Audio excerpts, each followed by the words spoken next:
स्वागत है दोस्तों आप सभी का हमारे YouTube चैनल पे और आज के इस वीडियो में।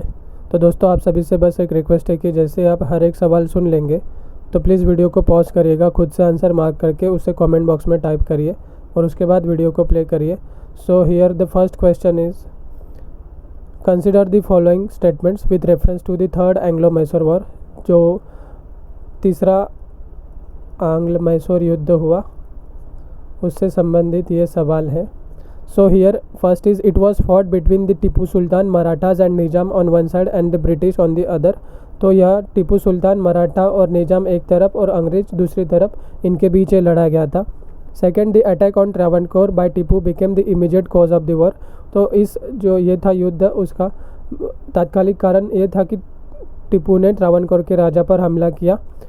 Third is the war ended with the signing off the treaty of Mangalore. और मैंगलोर की संधि पर हस्ताक्षर के साथ ये युद्ध समाप्त हो गया। हमें बताना है इनकरेक्ट गलत कौन सा है। So here first is incorrect, third is also incorrect, second is correct. So answer is C, first and third only are incorrect. गलत है पहला और तीसरा। चलिए देखते इसे और थोड़ा डिटेल में। तो देखिए हमें बोला था इन्होंने कि थर्ड एंग्लो मैसूर वॉर ये टीपू, मराठा और निजाम एक तरफ और ब्रिटिश एक तरफ, ऐसा नहीं था। तो इसमें सिर्फ टीपू सुल्तान एक तरफ था और बाकी उसके अपोजिशन में थे मराठा, निजाम और British. Okay, so the third Anglo Mysore war was fought between the troops of Tipu Sultan on one side, Tipu Sultan एक ही साइड में, and combined armies of Maratha, British and Nizam. ठीक है, यही इधर बताया कि टीपू अकेला था एक साइड में और बाकी इन तीनों की संयुक्त सेनाएं थी। Also, Tipu's campaign against the Raja of Travancore became the immediate cause for the war. British quickly took the Raja's side। तो जैसे ही टीपू सुल्तान ने त्रावणकोर के राजा के ऊपर आक्रमण किया था तो उसने फिर युद्ध का शुरुआत किया था और उस समय फिर अंग्रेज़ों ने जो त्रावणकोर के राजा उसका पक्ष ले लिया था और उन्होंने फिर एक ही साइड से उन्होंने फाइट किया। So next, Tipu was defeated and the war ended with the signing of the Treaty of Seringapatam। The terms of the treaty laid the seeds of fourth Anglo-Mysore War। तो इस युद्ध में third आंग्ल मैसूर युद्ध में टीपू हार गया था और इस युद्ध की आखिर हुआ कि जैसे उन्होंने श्रीरंगपट्टनम की संधि पे हस्ताक्षर किए, उसके साथ ही युद्ध समाप्त हुआ। लेकिन ये जो संधि थी उसकी शर्तें कुछ इस प्रकार की थी। फिर चौथे एंग्लो मैसूर युद्ध की बीजें इससे रखी गई। तो चलिए देखते हैं अगला सवाल। So the next question is consider the following statements with reference to third battle of Panipat. ठीक है, पानीपत का तीसरा युद्ध से संबंधित ये सवाल है।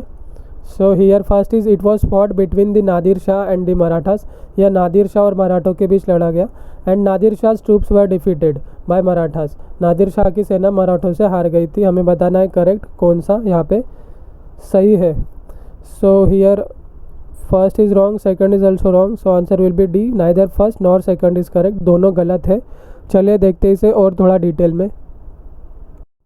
सो हियर यहाँ पे हमें बोला था नादिर शाह नहीं था, अहमद शाह अब्दाली। तो Nadir Shah is wrong, was wrong here. Ahmad Shah Abdali ने यहाँ पे मराठा और अहमद शाह अब्दाली के बीच ये युद्ध हुआ था। और कब हुआ था? तो 14 जनवरी 1761 में ये हुआ था। The third battle of Panipat was fought on January 14, 1761 between the Marathas and the forces of Afghan ruler Ahmad Shah Abdali and his allies।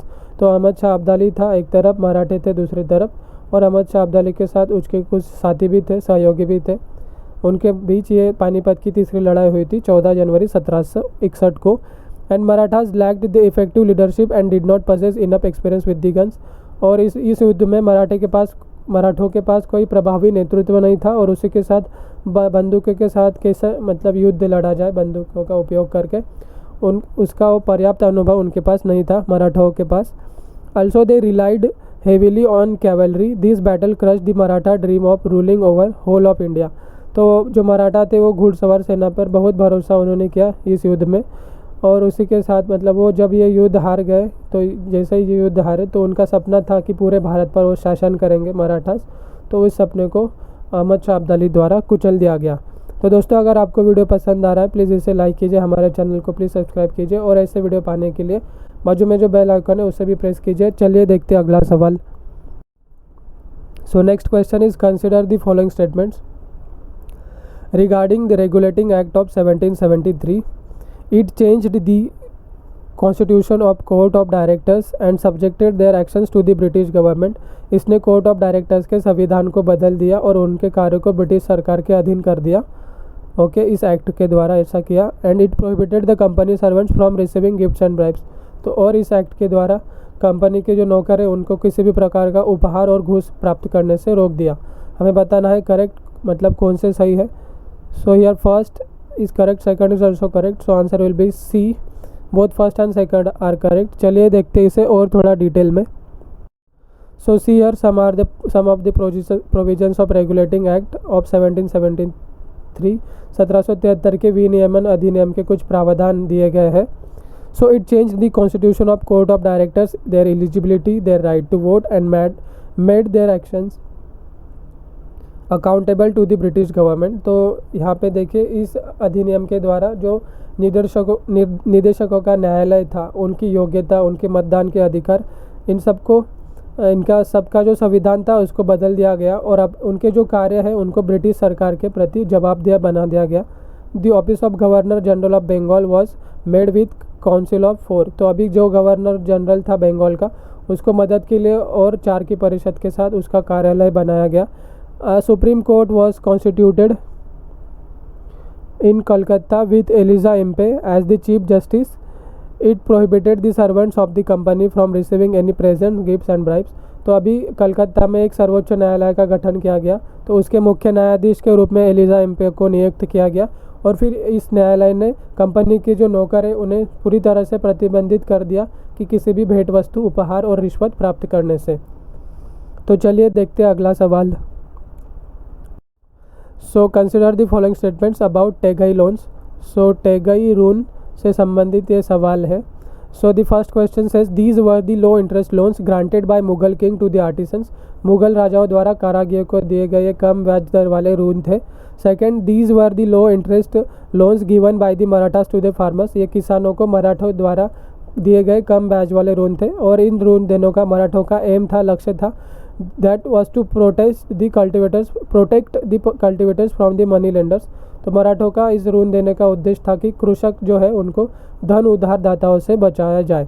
हमें बताना है करेक्ट यानी कि सही कौन सा है। So here first is wrong, second and third is correct, so answer will be B, second and third only is correct. चलिए देखते इसे और थोड़ा डिटेल में। So see here, agricultural taxes were the main source of revenue for the Marathas administration and as such they took various measures to expand and promote agriculture। तो अभी जो मराठा प्रशासन था उसके लिए जो कृषि कर है वो राजस्व का मुख्य स्रोत था, तो उसको ध्यान में रखते उन्होंने कृषि के विस्तार के लिए और संवर्धन के लिए कई उपाय किए, जिनमें से एक उपाय था कि वेस्ट और बैरन लैंड है, जो बंजर जमी है, उसको खेती के अंदर लाया गया। So see here that land was brought, waste or barren land was brought into cultivation and was given to the cultivator as the inam land, and Tegai loans were given to the farmers. These were low interest loans given by the state or to the cultivators. The primary aim was to protect the farmers from the clutches of money lenders। तो अभी मराठों ने क्या किया कि खेती में जो बंजर भूमि जमी थी उसको खेती में लाया और उस भूमि को जो ऐसे किसान हैं जिनके पास एक तो ज़मीन नहीं है या कम है उनको वो इनाम के रूप में दे दी गई और उसी के साथ उन किसानों को टेगई ऋण दिए गए जिनका ब्याज दर बहुत कम था। तो एक कम ब्याज वाले ऋण थे और इनका ये प्राथमिक उद्देश्य था मराठों का कि साहूकारों के चंगुल से इन किसानों को बचाया जाए। तो दोस्तों अगर आपको वीडियो पसंद आ रहा है प्लीज़ इसे लाइक कीजिए, हमारे चैनल को प्लीज़ सब्सक्राइब कीजिए और ऐसे वीडियोस पाने के लिए बेल आइकॉन को भी प्रेस कीजिए। चलिए देखते हैं अगला सवाल। So the next question is which of the following were brought by the Portuguese to India. तो पोर्तुगीज द्वारा भारत में कौन कौन सी चीज़ें लाई गई थी हमें बताना है। So first is cotton and banana, कपास और केला लाया था क्या। देन टोबैको, तंबाकू लाया था क्या। Assessment of land revenue on the basis of nature of the soil, तो ये मिट्टी की प्रकृति के आधार पर भू राजस्व का आकलन करने का कुछ मेथड लाया था क्या। या फिर पाइनएप्पल्स एंड कैशूनट्स, अनानास और काजू, हमें बताना है कौन से करेक्ट है।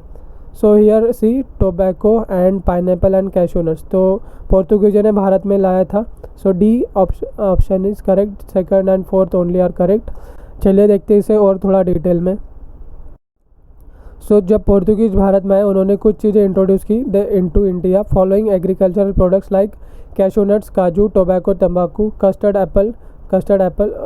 सेब, गोवा, अमरूद, द पाइन एप्पल, अनानस, द पपाया, पपीता and the improved variety of coconut seeds, और नारियल के उन्नत किस्म उन्होंने लाए थे।